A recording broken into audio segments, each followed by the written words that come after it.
I want to talk to you guys about what it means when a horse braces and tenses up versus when they're soft and relaxed. Okay? So yesterday we worked on taking a deep belly breath and relaxing different parts of the body when we were on the mat. Remember that?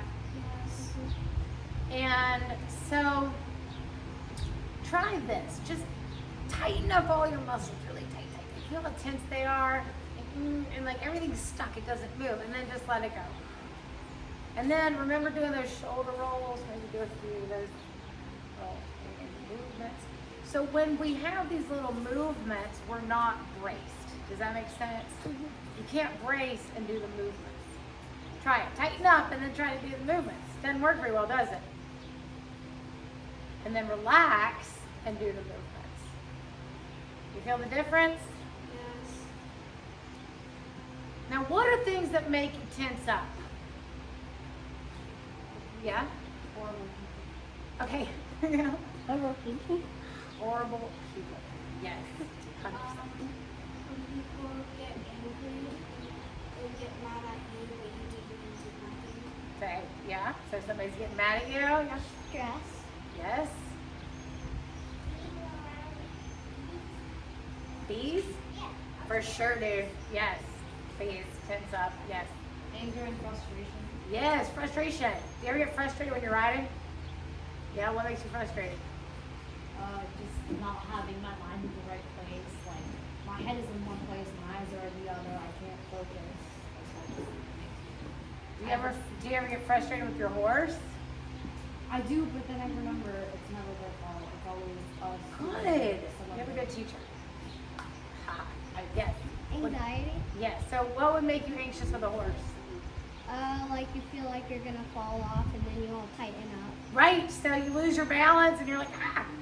So in our yoga class, remember how we talked about the qualities of having it feel easy and to be able to breathe and to release tension when we did our balance poses? So when you're on a horse, same. You want to be able to relax and not be like, ooh. And if you're like this, you need to get back to where you feel safe again. Maybe it's getting back to the walk or the halt or something like that. You know what I'm saying? Get your position back in the middle. Don't stay like that. So where can you kind of relax and soften? So softness is different than tensing, right? And it allows you to move. Now we've talked about how we have to be able to do the movements to communicate to the horse, right? So what happens when you tense up? Are you going to be able to communicate well to your horse? Yeah. The horse feels like you're like mad. And then the horse gets like So if you're tense up like that, you're not going to be able to do those movements that we learned to communicate, right? Yes.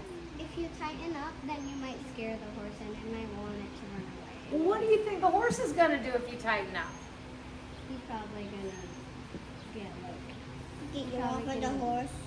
Probably going to tense up too, right? Yeah, he's probably He's gonna kick his back legs up and throw you off like I did.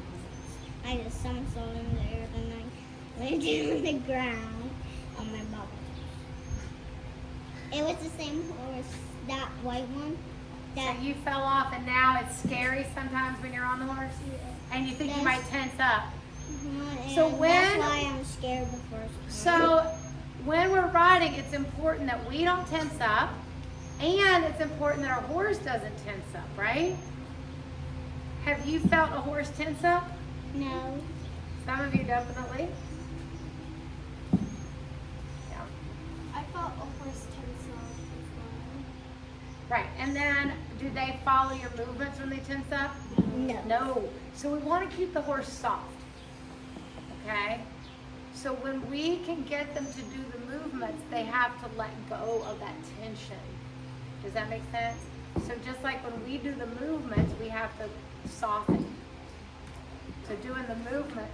So here, she kind of braced a little bit. And I'm going to ask her to do a movement that way. And there she softened. Does that make sense? So I don't want to hold I want to see how I've got the loop in the rope. So I want to go back to being able to just soften.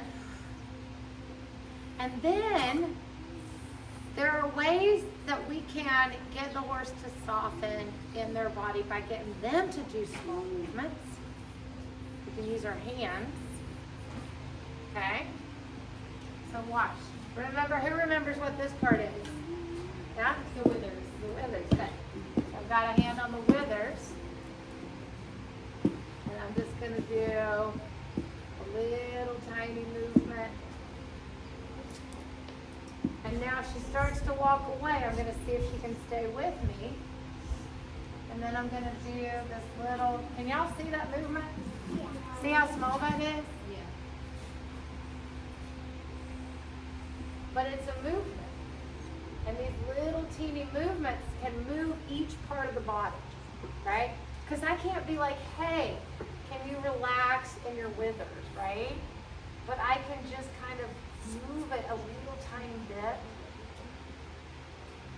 And the movement gets her to soften. She's taking out that grooming box there.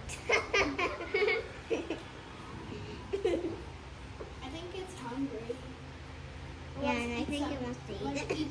Or it wants to get brushed.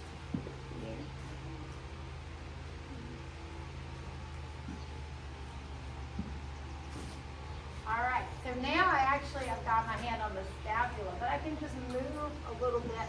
So do y'all remember where your scapula is? That shoulder blade right there. Go ahead. So the horse's scapula is here, and the withers are between the scapula. So what if I just move that a little bit? You think that feels good? Yeah. You think she likes it? So she likes it. And see how I'm just kind of rocking a little bit. Now if she moves, I can practice stopping the bubble. I can ask her to move back a little bit. So we can practice our groundwork also while we're doing this. Okay? All right, so now we'll come over here. Now this time I'm going to put one hand on the withers and one hand here. Who remembers what this is? Yeah? What's that called? Starts with an S. It does start with an S. Yeah? The sacrum. Good job. So look at this. I'm just doing a tiny bit of movement. See how tiny that is? You think that feels good? Yeah. You think that's Oh, I calming see, I for see, her? I see, I see. Think about how that helps her let go of tension and racing. She's like, oh, and that's going to get her to follow your movements better, but also for her to be able to move better. Does that make sense? Yes. So these little movements, my teacher's name is Mary Debono. She teaches this stuff. So she calls them Debono Moves. And she is training something called the Feldenkrais method. Anybody ever heard of that?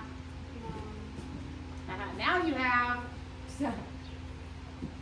But when we do our yoga class, we'll do a few things that are similar, where you're just going to do some little movements so that you soften all the parts. Does that make sense? All right.